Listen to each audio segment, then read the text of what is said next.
धूसर रंगर T shirt सांगकु कला pant देखिबाकू पूरा साधा सीधा केही देखिले भी भाबिबे नाही युवक जनक 37 केजीर सुना चालाण करुछते।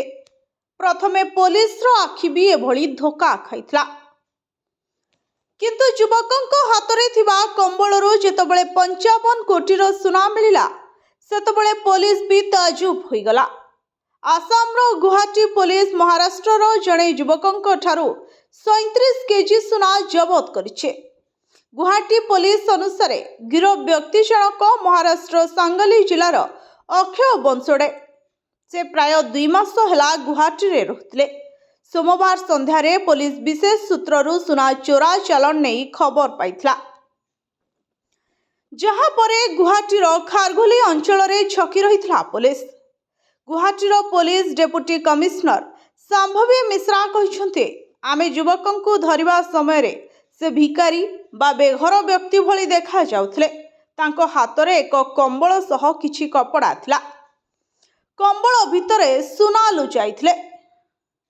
गुवाहाटीर पुलिस डेप्यूटी कमिश्नर शांभवी मिश्रांक अनुसार कंबळ भितरे सुनाकु पैक करी रखिथिले।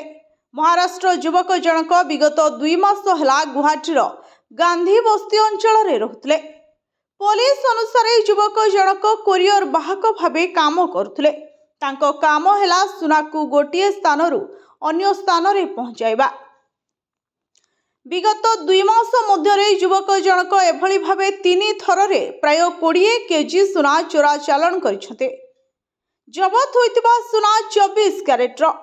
पुलिस अनुसार एही सुनाकु मध्यप्राच्य किंबा म्यांमार रु अणा जाइछे। यह पछरे अंतर्जातीय सुना चोरा चालान राकेट काम करुथुआ पुलिस संदेह करी छानबीन करुछे।